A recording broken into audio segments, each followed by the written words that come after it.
So I'm in Greece right now, in Athens, and I'm kind of nervous to film myself sometimes on the street because I am solo traveling, and that just feels like I'm asking for a target. To those that do it already, props to you. I'm still kind of new at this whole solo traveling thing, so we'll see when I film, but I'm on my way to a bookstore now because I realized I know a lot of Greek retellings of like mythology, but not many modern books that take place in Greece, so I want to see at this English bookstore. So come with me. It's also hot, so I grabbed some boba. You know, boba, not very Greek, but it's refreshing and yeah. So I actually found this bookstore online, and it has 2 stories and a pretty wide selection of books in Greek, French, and English, and a lot of the English books were both old and new, so that was a really nice variety. And there were these inspirational quotes that were put up all around the store, and it was just really comfy to sit down, enjoy a book, and read. And the owner was super friendly as well. He and I talked a little bit. I got permission to film in the store, and right here is actually where the books that take place in Greece but are written in English are. The majority were ancient books or retellings of Greek mythology. And then there was this cute little cat, I forget his name, but he didn't really seem to want pets despite my deep desire to give pets. So I ended up leaving after buying a few books and going to this garden.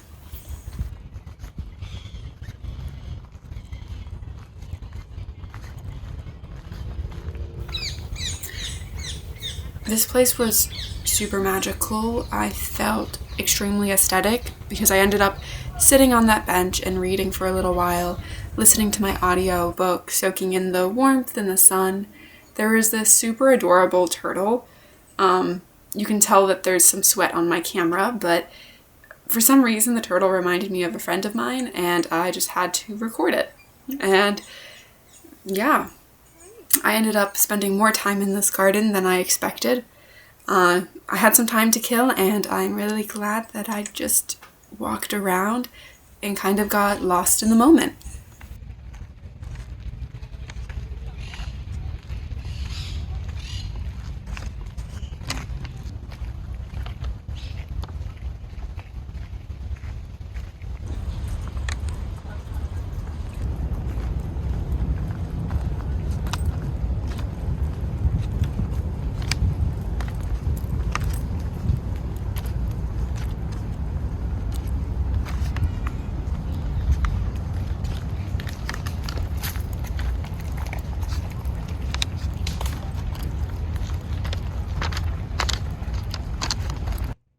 So when I eventually left the garden, my nose picked up on the scent of cinnamon and sugar, and there is this hole-in-the-wall bakery that is selling some amazing looking cinnamon rolls. So I had to stop because look at that! Look at how beautiful!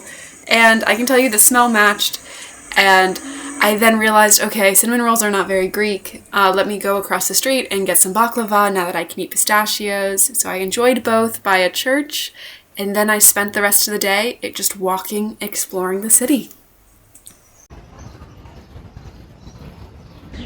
So it's basically dinner. A little early for dinner actually, but I was getting hungry. So I grabbed another pita, this time pork. Beforehand I had beef, and it was so good. So good. I didn't get any pictures of it. And then I also have some homemade lemonade from the place. Yeah, and then you can see where I'm sitting.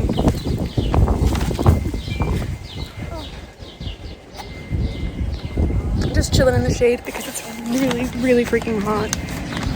Yeah, listening to my book. And then I'm like 15 minutes from my hostel, and then I can finally check in. So I don't know how to say stuff in Greek. Sorry, I don't speak any Greek, but bon app. So I was around pretty touristy areas, which, I mean, makes sense. It's right underneath the Acropolis. But regardless, beautiful views. I loved seeing and reading all of the plaques, and all of the cats in the garden on my walk to the hostel was a welcome, not surprise. And the hostel itself was pretty nice. It was clean. It had this nice area that I read in, and I did a little bit of work up there, and this tree that just added to kind of the aesthetic. I stayed in this red box, which I had to climb to get to, but it wasn't too bad. And actually, well, I didn't sleep that well. I don't think it was the amenities and the bed's fault. I think I was just having a difficult time to sleep. And really, at this time, I didn't sleep. First time sleeping in a box. When I left the hostel, I wasn't really hungry, but I did want to enjoy some dessert, and I saw this place on TikTok, I think, and wanted to see what it was like at night, because I was out during the day and it was so hot, so I figured people might go out at night instead. And I was right. The streets were a lot more crowded at night than they were during the day.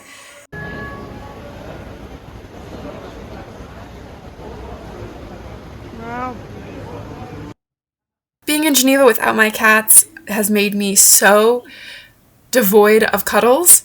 And so when I see all these cats on the street, I am no better than a man. I am out here trying to get them to come and have all the pets possible. Luckily, there are many cats in Greece. Unfortunately, all the cats in Greece cannot replace my cats back home, and I still miss them greatly. So the next day, I woke up pretty early to try and get ahead of the heat. I had some Greek yogurt on my walk to the Acropolis Museum, which I finally made. That was basically the whole point of me coming to Athens for this weekend, was because maybe 10 or 12 years ago, my family came to Greece, but for some reason we didn't go to the Acropolis Museum. I think it was either under construction or we just didn't have time, or maybe someone didn't want to go. I don't remember. But I remember I wanted to go. So this trip was dedicated specifically for the opportunity to go and see the Acropolis Museum. I did eavesdrop a little bit on someone's conversation. I was hoping that I could pick up some of it, but I couldn't, and now it's just, I tried to play it off like I wasn't listening to the whole family drama that was happening for these strangers, but I don't know how successful I was at that.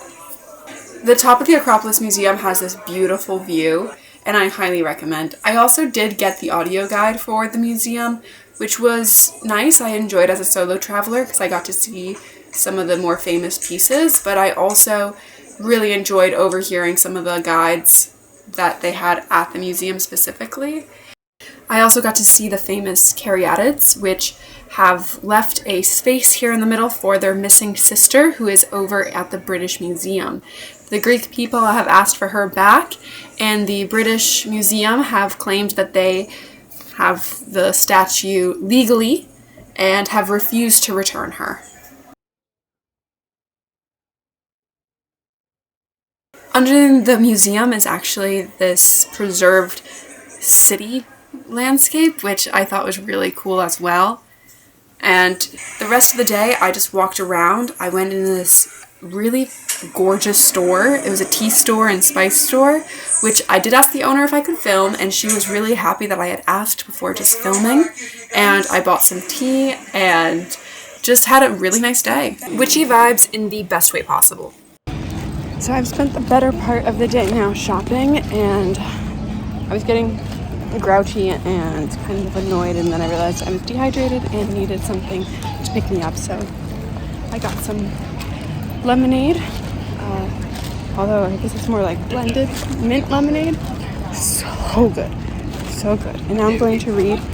I'm going to have to walk to the park to do my reading, because that's aesthetic. I actually have to be a little careful because I want to chug this whole thing, and because it's so hot, if I do that, I won't feel good, and I guess I'm just really supposed to how much I need to drink. And yeah, I haven't been filming when I've been in the stores out of respect for the stores. I'll be back. Cute store. Hello, kitties. Hi.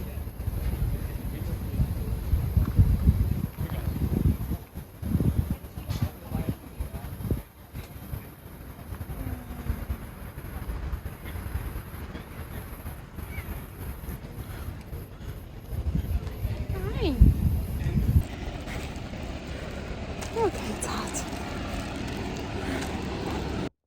So I then walked to the top where the entrance is to the Acropolis. I did not end up buying tickets because, well, for one, the price is a lot more than it was 10 years ago, and the second reason is I've already been, and my memories are still quite vivid.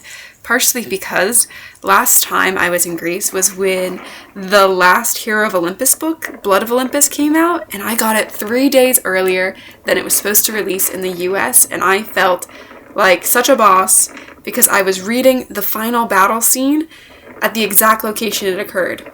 So I was super cool. 13-year-old Renee was so excited. There was no bloody noses, but I was still geeking out standing right where the book characters like Percy were in at that moment. Ended up bragging to all of my friends when I came back home, and eventually I shared the book with others who had not gotten the chance to get it, but it made the whole experience of the Acropolis super memorable. Then I walked down after doing a few photos because I needed to cool off, and it was super windy up there, and just walking through the olive trees, again, listening to my audiobook was kind of serene. Hi. It's been a long day. I'm now just kind of chilling in the shade of the olive trees under the Acropolis. I don't know if you can see it kind of there, but yeah, I've just been sitting here reading. It's a nice little outro. Let's see. I just started to read Song of Achilles for the first time, actually. I know many people have recommended it before, but I just haven't gotten around to reading it, and now I remember why. I think I have picked it up in the past, and the first page really just made me not want to read it because I didn't like the way he talked about his mother. So I'm hoping that changes. I mean, I should have probably gone past the first page, but you know, first impressions are important, and I just didn't vibe with that. I'm trying to push through though because people say it's really good, so we'll see how it goes. Yeah, I also just finished another book, an audiobook, and taken a few aesthetic pictures with my Kindle. And yeah, so yeah, we're gonna spend a few more hours here in Athens and then head out tomorrow morning. And I don't know if I'll film the rest of tonight, maybe not. I know everything I filmed today wasn't gold, but I'll try and put a voice over some of the stuff I did film. That way you can kind of know what was going through my head. Hopefully I'll remember what was going through my head. If not, oh well, you get to enjoy views of Athens and my story and my trip. Anything I didn't actually film, because I also am still very cautious about where and when I film. For example, in stores, I would usually try and ask the permission of the shop owner, and yeah, so maybe this will also be multiple vlogs, who knows. Yeah, sun's going down, so at least now it's not insanely hot, and I'm going to go someplace nice for dinner, and then hopefully I'll get a better sleep than I did last night because I did not sleep very well. So yeah, now I'm just chilling here under the Acropolis and reading my book. Alright. Okay, I actually remember the last time that I was here in this olive field, this olive tree, I don't know, garden, whatever. I don't know. The last time I was here with all the olive trees, I don't remember how old I was. Maybe I was 13, 12, could have been 10, I don't remember. But I was here with my family, and my dad picked an olive off of one of these trees and ate it. Do not do that. Don't recommend. He was then sick for like 3 days, I think. So 2 or 3 days out of our whole trip to Greece, he was very sick. So don't do that. These are not meant to be eaten. Yeah, so just PSA. My last video of the day, just a quick fit check, and then I went back to the hostel and woke up early. Okay, I am now heading to the airport, leaving Greece. Another cat. There's so many cats. Time here in Athens has been really fun, but I am also happy to leave. I haven't been sleeping too well at the hostel, even though it was nice and clean and everything. I woke up with like a thing in my neck, and I actually woke up an hour and a half earlier than I was supposed to, But then I'm glad I did, because it turns out the train I was supposed to take only leaves like once every hour. So if I didn't wake up early, I actually might have missed my plane. So, and now we're just walking to the train and then onward.